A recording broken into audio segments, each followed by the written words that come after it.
question for the new Prime Minister. How do you have a heart so sinister? How are we so wasteful when people are dying in Somalia, Afghanistan, Egypt, Libya? The irony is we have no business in Syria, but kids are getting killed for all the business in Syria. And then they try and tell you that it's ISIS. In their attempts at killing it, how many civilians died? So what's the difference between us and them? When you got drones killing kids just touching 10, then when a bomb goes off, every politician's lost like that last strike. It didn't kill 100 men. You ain't the same as them, but all that fuel for the fire is what you gave to them and what you take from them.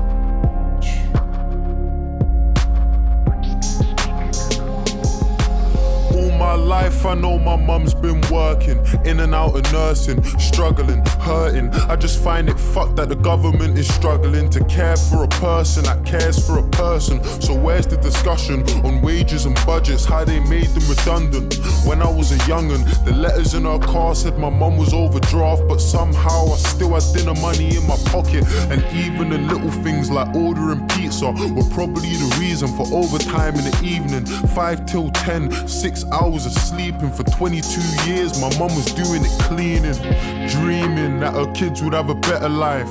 Going bed at night, struggling with getting by. That's the reality for millions of people in a nation where a lot of us were looking for a second try. A question for the new Prime Minister, and please tell me if I'm being narrow-minded, but how do we spend so much money on defence and weapons to wage war when the NHS is dying, bursting at the seams? And what about the people that voted for us to leave for the money that it would see?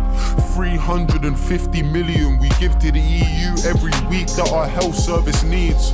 But now them politicians got what they wanted. Can you see an empty promise or a poster on the street? Nurses in tears cause they're working every hour of the week and they still don't have the money that they need. You brought the heart of the nation to its knees.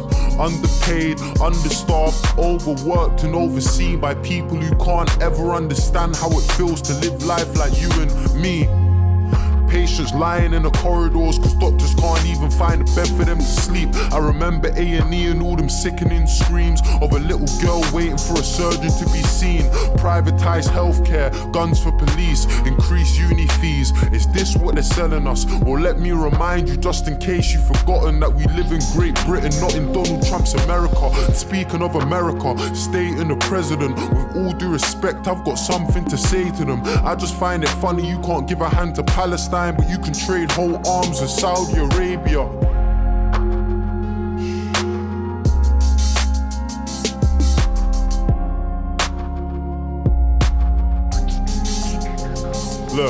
Look, I got a question for the new Prime Minister. At Grenfell Tower, your response was ridiculous. You hid like a coward behind your 5 million, dodged responsibility and acted like you're innocent. And I can see you're terrified. You're not good at telling lies. I'm getting why you stay away from everything that's televised. You look like a robot and you don't speak with any life. It feels to me like any guy in press could have said them lines. Imagine going to the council for the safety of your block and you got kids but they're ignoring you at every time.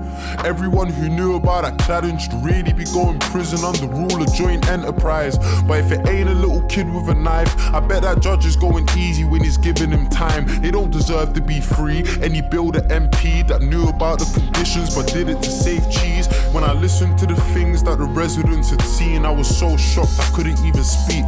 Families they know that had died in their sleep. How you choke on the smoke when you're struggling to breathe. The glow from the fire, the panic when you hear all of the sirens, the crackling, the popping and the muffled out screams. The fear in the eyes of a man that was trapped who jumped 15 floors from the tower to the street. I could only hear a fraction of the pain and the grief. Closing my eyes, trying hard not to cry at the joy and relief in the face of a man when a woman from the flat said his neighbour was alive. No help from the council in keeping any list or the people that survived, his neighbours and peers. And for that whole meeting I could see that he was trying, so his smile was an island in a sea full of tears. Look, I got a message for our old Prime Minister, David Cameron. I mean, you fucked us, resigned and sneaked out the firing line. I wanna know how you managed it. And are you bathing in the sun while them papers have a run at the woman that you left here to handle it? You gonna teach your little lad to be the man that's got a plan, and in the moment that it fails to abandon it? Are there bullies in his school? And when you pick him up after class, can you feel his embarrassment? I mean, you never gave a fuck about the youth, and that's the truth. There's no sympathy for you or your cabinet. I really wish I could have seen how you were scrambling when you lost the referendum that you had to win. I feel like politicians are all addicts in a big fat game, but it's lives that you gamble with. I got a question for the leader of the Labour Party, Jeremy Corbyn. Where do you want to take the country to? Honestly, I want to put my trust in you, but you can understand why if I got trust issues. Do you really have the faith of your party? Do you really have faith in the party that will come with you? And how do you plan on keeping all the promises? Man, if I'm being honest, sir, I'm struggling to get with it. I just ain't getting it. Everybody's great until you get them into office, and then guys start forgetting things. Prove to us you're different. Don't promise me anything. Go and get justice for Sean, Charles and Edison. And if you haven't had the thought to vote yet, or protest cause you don't really see the progress, I hope you know that what they're saying is affecting us. The small steps are way better than no steps.